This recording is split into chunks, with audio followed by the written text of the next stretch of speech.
임하시는 초소마다 우리 주님의 은혜와 하나님의 평강이 그곳에도 함께 하시길 주님의 이름으로 기도합니다. 아멘. 오늘 말씀은 주님의 공생의 마지막 한 주간을 시작하는 사건으로 겸손한 왕으로서 나귀를 타시고 예루살렘 성으로 입성하시는 모습을 기록하고 있습니다. 또한 성 안에 들어가셔서 하신 일들이 기록되어 있는데, 이 사건들은 단순한 역사적 사실을 넘어서 구약의 그 예언 성취와 더불어서 메시아로서의 주님의 정체성을 드러내시는 중요한 사건입니다. 이 주일을 모든 교회는 종려주일로 지키며, 이는 곧 고난주간의 시작이기도 합니다. 주께서 예루살렘 성으로 입성하심으로부터 이제 그 고난주간이 시작되면서 이때부터 인류 구원의 그 사역의 절정이신 십자가 사건이 일어나죠. 곧 클라이막스를 향해서 긴박하게 진행되어져 갑니다. 이 종려주일이라는 말은 그 이름이 예수께서 예루살렘 성으로 입성하실 때 모인 군중들이 종려나무 가지를 흔들면서 호산나 하며 찬송한 데서 붙여진 이름입니다. 주님이 나귀를 타고 예루살렘 성으로 들어가자 사람들은 호산나를 부르며 종려나무 가지를 흔들며 환영하였습니다. 호산나 다윗의 자손이여 찬송하리로다. 주의 이름으로 오시는 이여 가장 높은 곳에서 호산나. 여기에 이 호산나라는 말을 의미를 아시는 분 혹시 있으세요? 그들이 이렇게 외쳤는데 그 말의 의미가 뭐죠? 호산나. 우리를 구원하소서. 영어로는 Save us now. 그 의미를 가지고 있습니다. 주께서 나귀를 타시고 예루살렘에 입성하신 것은 매우 상징적인 사건입니다. 유대인들은 왕이 전쟁에 나갈 때는 보통 말을 탑니다. 반면에 평화를 선포할 때는 나귀를 타고 온다는 그런 전통을 가지고 있었습니다. 이처럼 예수님은 그 당시 어떤 권력이나 무력의 상징인 말이 아니라 평화와 겸손의 상징인 나귀를 타시고 들어오셨습니다. 오늘 말씀 4절에 보시면 이는 선지자로 하신 말씀을 이루려 하심이라고 기록하고 있습니다. 이 예언은 스가랴 9장 9절의 말씀의 그 인용인데, 시온에 따라 크게 기뻐할지어다. 예루살렘에 따라 즐거이 부를지어다. 보라, 내 왕이 내게 임하나니 그는 공의로우며 구원을 베풀며 겸손하여서 나귀를 타나니 나귀의 작은 것 곧 나귀 새끼니라. 이 말씀처럼 주님이 왕으로 오셔서 겸손하게 나귀 새끼를 타심으로 그의 입성은 예언의 성취로서 이루어진 것입니다. 주님은 그동안 당신의 메시아됨을 감추어 오셨습니다. 이제까지 당신의 정체를 드러내지 않으시고 추종하는 그 군중들의 그를 세워서 왕으로 삼으려고 할 때에도 주님은 그들을 피하셨습니다. 그러시던 주님이 오늘은 어떻습니까? 스스로 예루살렘으로 입성으로 수많은 사람들이 운집한 곳에 오셔서 자신이 메시아 되심을 나타내신 거예요. 그게 중요한 포인트가 되는 겁니다. 3년 반이라는 그 공세 기간 동안에 수많은 사건들이 있었고 또 시간들이 흘러갔습니다. 그때까지도 예수님은 자신의 정체를 알리지 않으셨고 제자들이나 다른 사람들에게도 말하지 말 것을 얘기를 하셨어요. 그런데 마지막 순간에 와서 당신의 모습을 이제 드러내신 겁니다. 그 기간 동안에 예수님이 정말 메시아로서 이 땅에 오신 구세주인 것을 믿은 사람들은 구원을 받았어요. 하지만 그때까지도 믿지 않았던 사람들이 대다수였어요.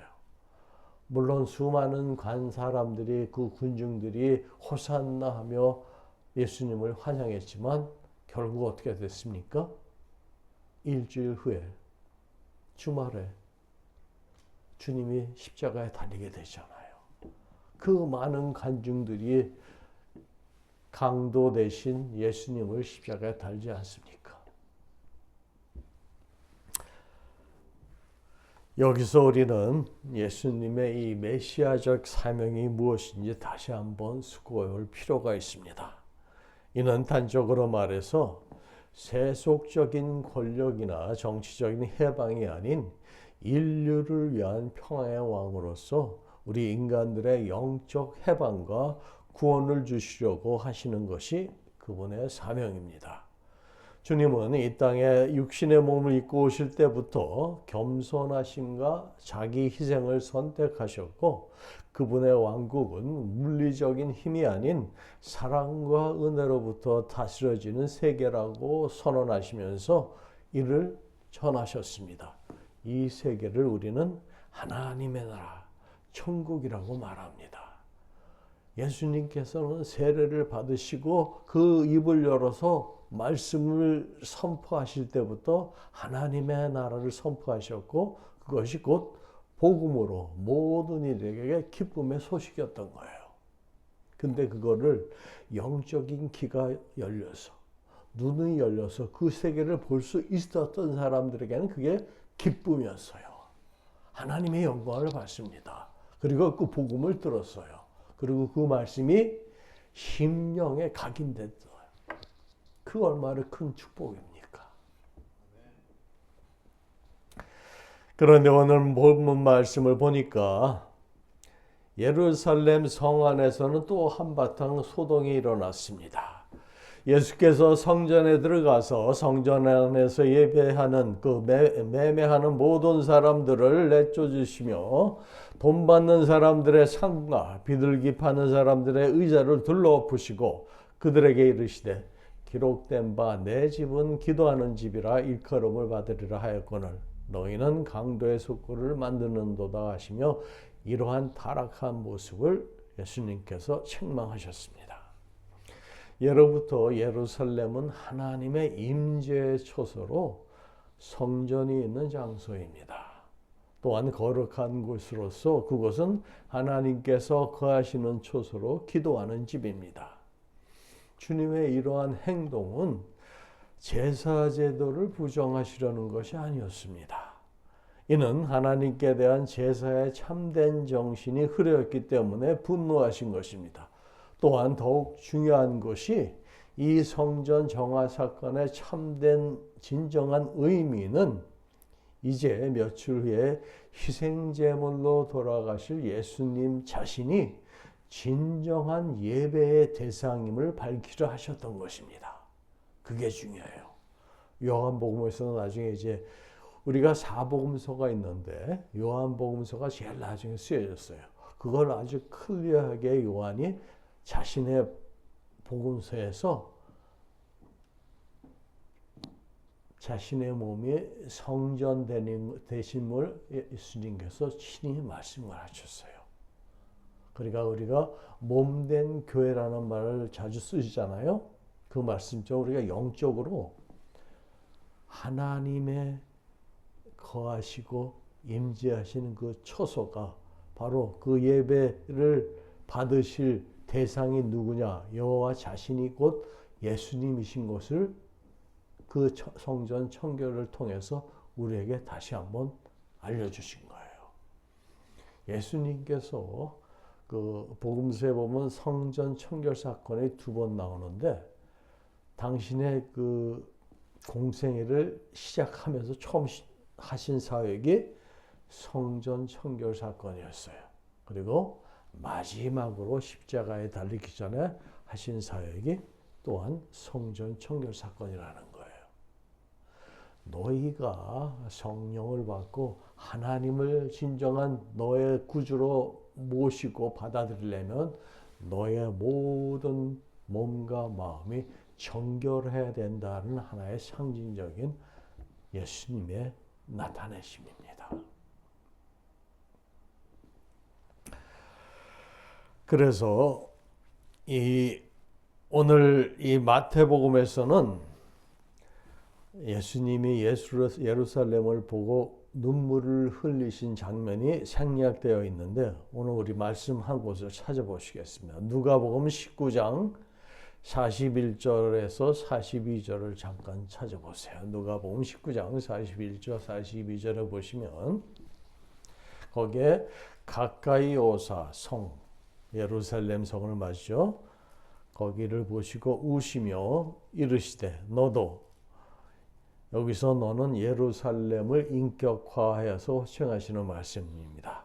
너도 오늘 평에 관한 일을 알았더라면 좋을 뻔하였거니와 지금 내 눈에 숨겨졌도다라고 기록하고 있습니다. 예수님이 예루살렘을 너라고 부르신 것은 예루살렘 안에서 사는 사람들을 통칭하는 말이며 예루살렘이 그 당시 이스라엘의 수도라는 점에서 이스라엘 전체를 가리키는 말이기도 합니다. 주님이 우셨다는 이야기는 복음서 중에서 이 누가복음과 요한복음 11장에서 나사로의 죽음에 대해서 우신 것 모두 두 번이 언급됩니다. 이 같은 묘사는 예수님의 인성을 가장 잘 묘사해 주는 장면입니다. 더욱이 많은 사람들의 그러한 열광적인 환호와 찬양이 있은 후에 이러한 모습이 묘사되었다라는 점에서 주님의 그 울음의 의미가 더욱 의미심장하게 우리에게 보여집니다.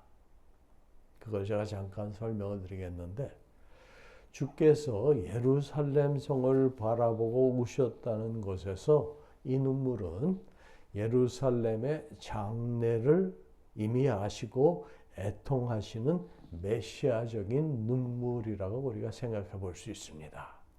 이는 곧 하나님의 눈물이고 사랑과 긍휼의 눈물입니다.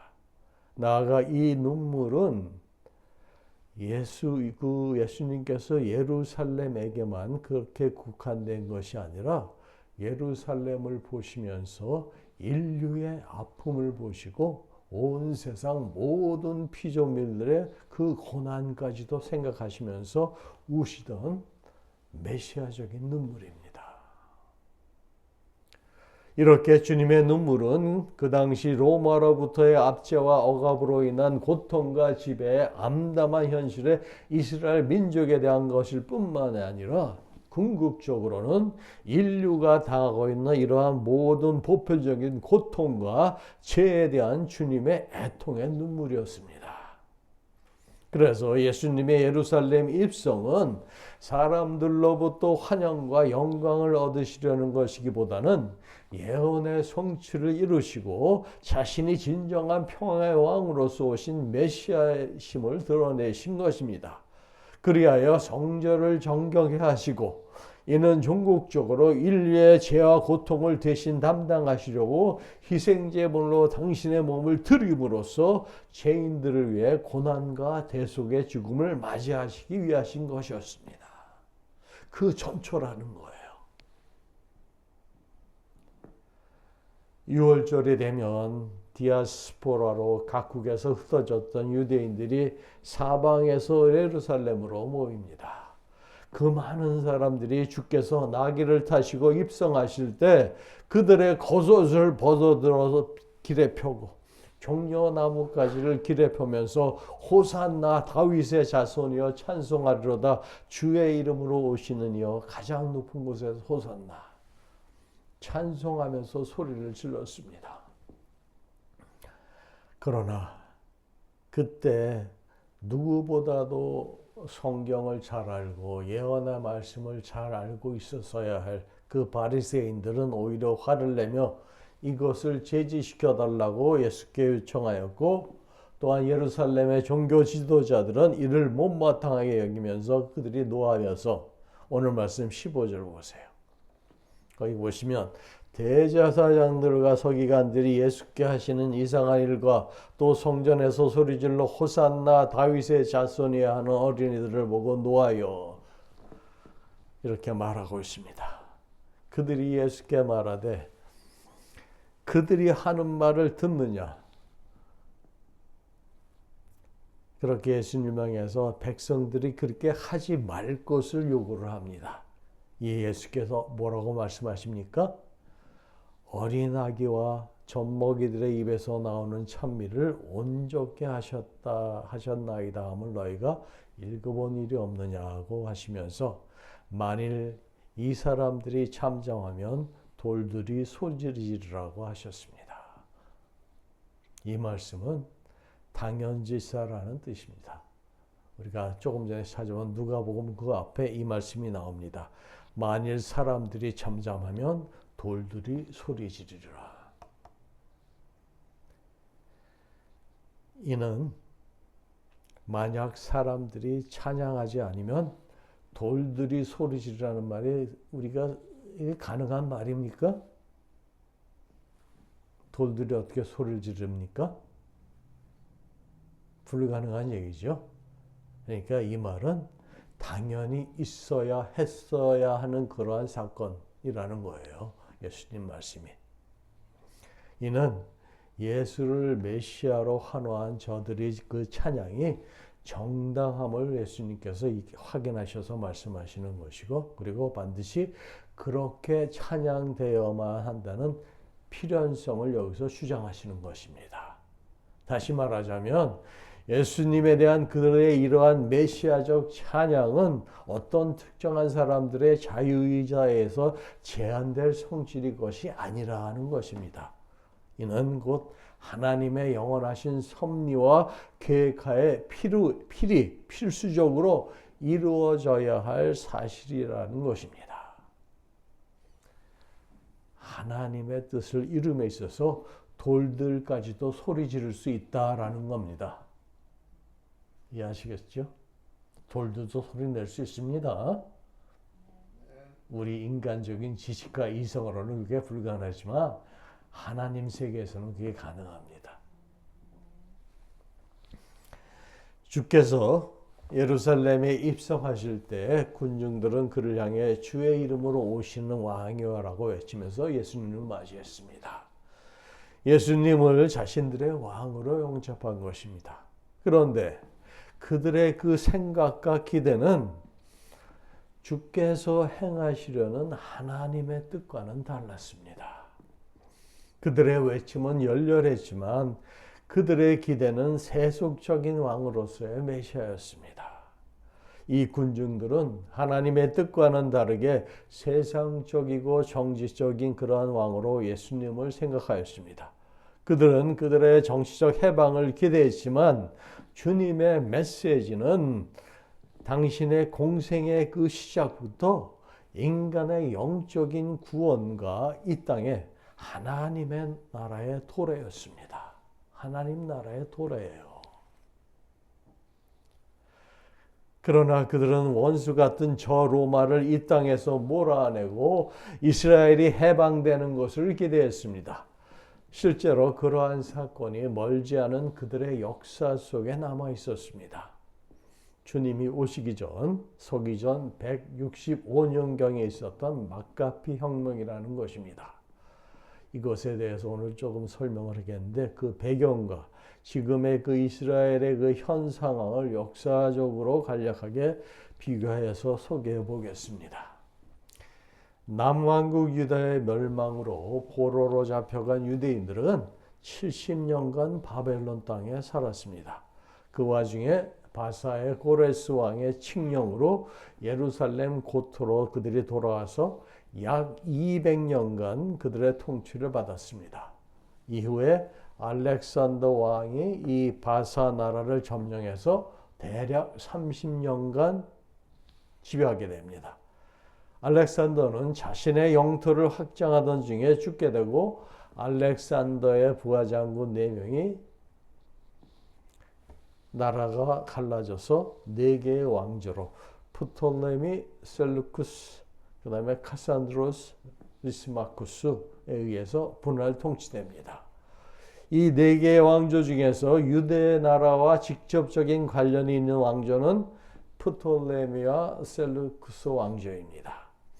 유대는 프톨레미와 셀루쿠스의 그 접경 지역에 위치해 있었기 때문에 처음에는 프톨레미의 지배를 받다가 후에는 셀루쿠스 왕조의 지배를 받게 됩니다. 특히 셀루쿠스의 그 안티오쿠스 4세는 자신을 신격화하여서 스스로 신이라 칭하는 에피파네스라고 칭하면서 엄청난 종교적인 박해를 가하였습니다. 그는 유대인들의 매일 드리는 제사를 폐지하고 성전의 제단에 제우스 신상을 세우고 율법서를 불태우고 안식일을 지키지 못하게 하고 할례를 금했습니다. 뿐만 아니라 제단에 부정한 짐승 돼지의 피를 뿌리며 하나님을 모욕했습니다. 우리 예수님께서 나중에 마지막 재림 때 어떠한 일이 있을 것을 상징적으로 예언하신 거 기억나세요? 멸망에 가증한 것이 서지 못할 가서 서는 것을 보거든 그 말 나오죠?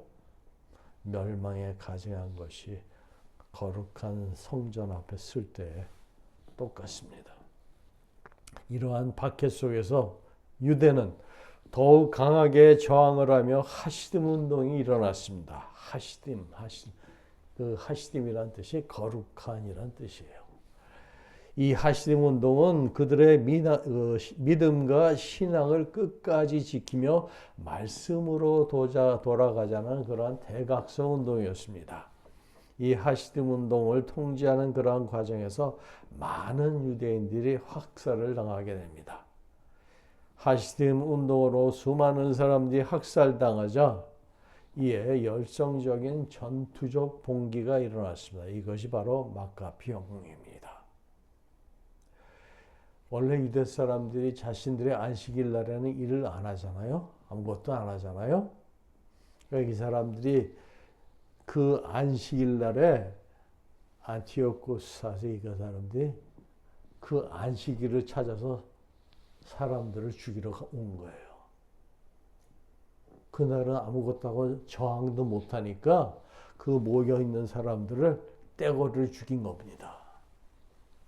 그래서 이제는 이렇게 해서 우리가 다 멸망하고 말겠구나. 그래서 이 마카비 아버지가 제사장이었었는데 거기서 그 쫓아온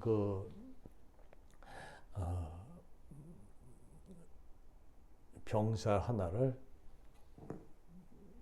죽이면서 결국 그것이 무력적인 그런 봉기로 변하게 됩니다. 그래서 결국 마카비 혁명은 힘으로써 대항한 거예요.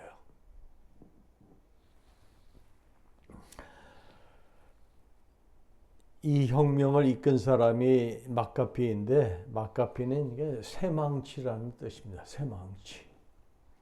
이 말은 임하는 것처럼 무력을 의미합니다. 그래서 제사장 마따디아의 셋째 아들 유다의 별명이기도 합니다.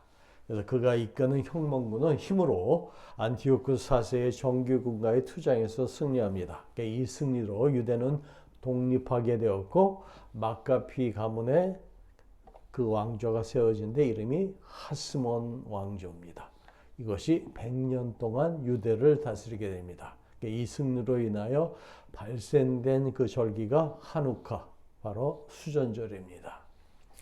이 하스몬 왕조는 그 세력을 넓혀서 요한 힐카누스 때는 에돔까지 정복을 했고 그 지역을 다스리기 위해서 헤롯 가문의 안티파스 1세를 총독으로 세우게 됩니다.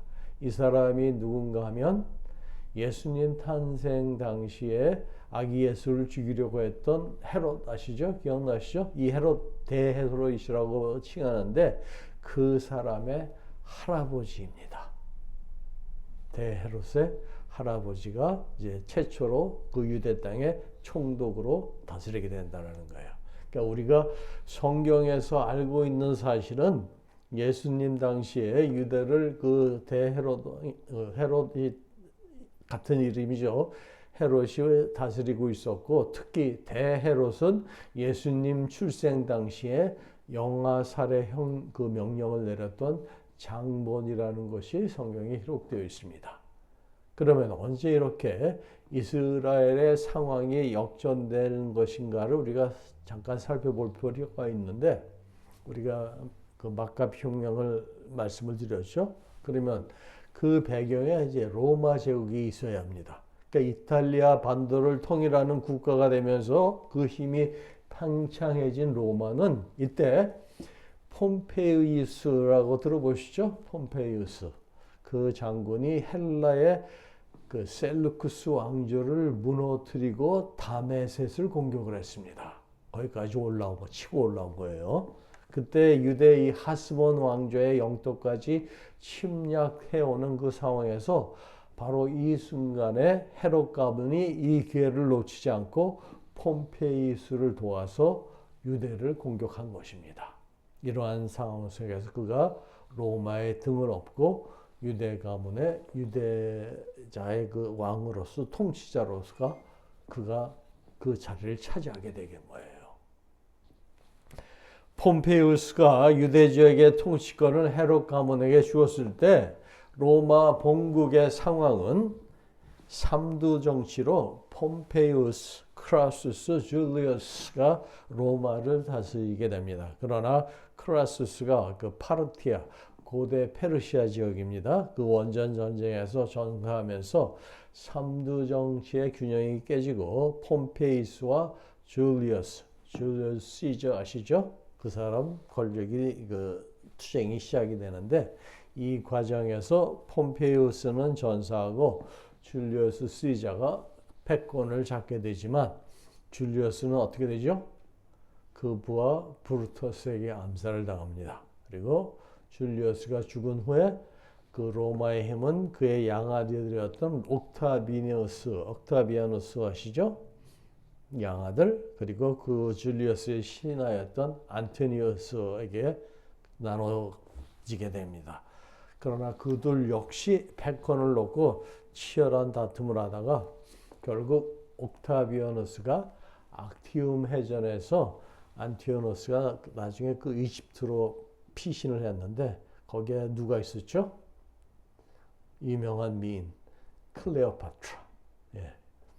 이집트의 여왕 클레오파트라와 연합해서 이 옥타비아누스와 싸우게 돼요. 그 해전이 바로 유명한 악티움 해전입니다. 예, 그 해전에서 지게 됨으로써 이 옥타비아누스가 최초의 황제가 됩니다. 이 사람이 바로 누가복음 2장에 등장하여서 천하의 영을 내려서 다 호적하라고 명령한 옥타비아누스 아구스토 이 황제입니다. 그러니까 예수님께서도 이 옥타비아누스 아구스토 당시에 태어나셨고 호적하라는 명령 때문에 요셉과 마리아도 고향 베들레헴으로 내려갔던 그러한 사실이 성경에 기록되고 있습니다. 주님이 오시기 전에 구약과 신약 사이에 있었던 400여 년의 중간 사회의 그 내용이 제가 간추려서 대강 말씀을 드렸습니다. 하나님께서 다니엘서에서 우리가 다니엘서 공부해서 알지요. 느부갓네살 왕의 그 신상의 꿈을 통하여서 예언하셨던 것처럼 세계의 역사를 움직이고 계셨던 것입니다. 과연 하나님은 역사의 주인이심을 성경의 구약과 신약의 중간사를 통해서도 여지없이 드러내셨습니다. 우리 성경에는 이러한 역사적인 사실의 기록이 없습니다. 그래서 구약과 신약을 연결하는데 그 중간 부분을 우리가 충분히 이해하면 신약과 구약의 연결이 참 쉽게 이해됩니다. 네.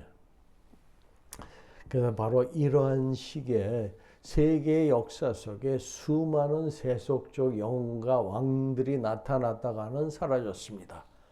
그와 마찬가지로 하스몬 왕조의 마카피가 유대를 독립시켰던 것처럼 군중들은 이렇게 예수님을 세상적인 왕으로 로마에서 자신들을 해방시킬 줄 그러한 육신의 정치적인 지도자로서 그런 정치적인 지도자로서 그를 보았던 거예요. 그들은 예수님을 단지 위대한 선지자로만 이해했을 뿐 그분이 진정한 메시아이자 하나님의 아들이심을 온전히 깨닫지 못했습니다. 오늘 본문에 나와 있는 많은 사람들의 환영은 사실 예수님을 진정한 왕으로 환영한 것이 아닙니다. 요한복음 1장 11절이 이를 잘 말해주고 있습니다.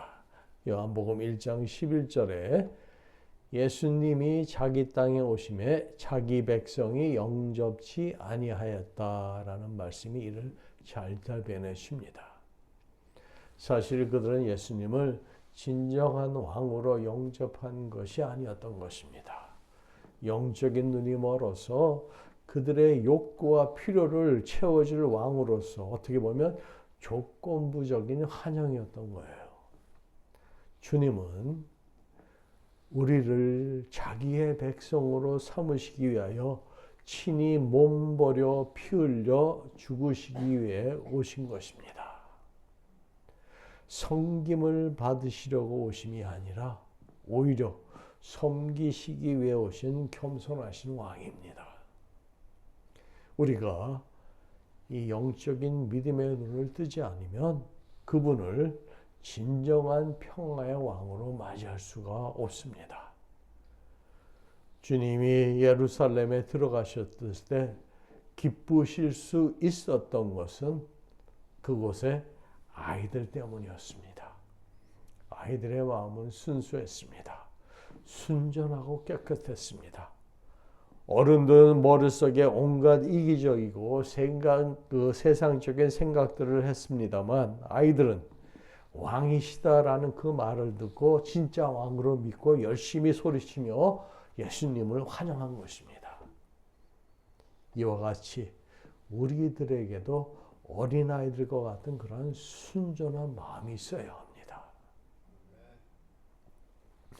주님은 우리 인간에게 죽음과 영원한 사망을 가져오는 죄 문제를 해결하시기 위하여 하늘 보좌를 버리시고 낮고 낮은 이 땅에 육신의 몸을 입고 오셨습니다. 그것이 우리가 믿어져야 돼요. 주께서 십자가상에서 희생제물로 돌아가셨기 때문에 우리의 죄 문제가 해결되었고 이제는 죄와 사망의 저주에서 해방되었다라는 거, 그게 믿어지셔야 됩니다. 바로 그 구원의 역사 속에서 우리에게 영생의 은혜가, 하나님의 은혜가 부어진 거예요. 그럼으로써 우리가 하늘나라를 볼 수 있는 거고 하늘나라에 소망이 있게 된 겁니다. 사랑하는 성도 여러분, 우리 주님의 예루살렘 입성은 우리를 지배하고 괴롭게 하는 사탄마귀의 세력을 십자가의 그 보혈의 능력과 부활의 능력으로 파멸시키고 우리를 구원하시려고 만왕의 왕으로서 들어오시는 것입니다. 진정으로 그분을 왕으로 맞이하시고 그분에게 기쁨으로 순종하셔 살기를 바랍니다. 이것이 오늘 종료주일의 메시지입니다. 해마다 맞는 종료주일이지만 날 위해 고난받으실 주님을 이제 한 주간, 남은 한 주간을 묵상하시면서 이 주간도 주님과 함께 그 고난을 여러분들이 같이 상상하시면서 나의 진정한 평화의 왕이 되심을 기쁨으로 선포하십시오. 우리의 왕이신 주님은 오늘도 당신을 기쁘게 맞이하시는 그러한 성도님들을 찾으십니다. 호산나, 진정한 평화의 왕이신 주님을 환영하며 그분을 기쁘시게 맞이하는 성도님이 다 되시길 주님의 이름으로 축원합니다. 아멘. 우리 기도하시겠습니다. 성령 하나님, 종료주일을 맞이하면서 주님의 다시 오심을 준비하는 성도들로 이 세상의 것보다는 하나님의 뜻을 따라 천국의 것들을 더 사모하게 하시며 왕 대신 주님을 향한 견고한 믿음과 사랑으로 저희들의 매일의 삶에 있어서 거룩한 성도의 생활로 저희들을 인도하여 주시옵소서. 그리하여 기쁨으로 주님을 다시 뵐 수 있는 그날까지 충성된 일꾼들로서 저희를 축복하여 주시옵소서. 이 시간 주님 앞에 저희들이 한마음 한뜻으로 기도드립니다. 은혜교회에 속한 권속들 주님, 주님께서 친히 그들의 이름을 부르시며 아버지 하나님, 이곳에 저희들과 함께 하지는 못하지만 그들이 있는 초소에 주님 찾아가셔서 주님의 그 사랑의 손길로 그들의 마음을 위로하시고 또한 만져주셔서 많은 고통과 또 어려움과 또 육신의 연약함을 진히 치유하시고 아버지 하나님의 그 능력으로 새 힘을 얻을 수 있도록 주께서 은혜를 내려 주시옵소서. 아버지 하나님, 주님을 떠난 자들을 기억게 하시고 주님의 넓으신 품 안으로 다시 돌아올 수 있도록 주여 역사하여 주시옵소서. 모든 것 주께 의지하며 지금도 살아서 역사하시는 예수님의 이름으로 간절히 기도드립니다. 아멘.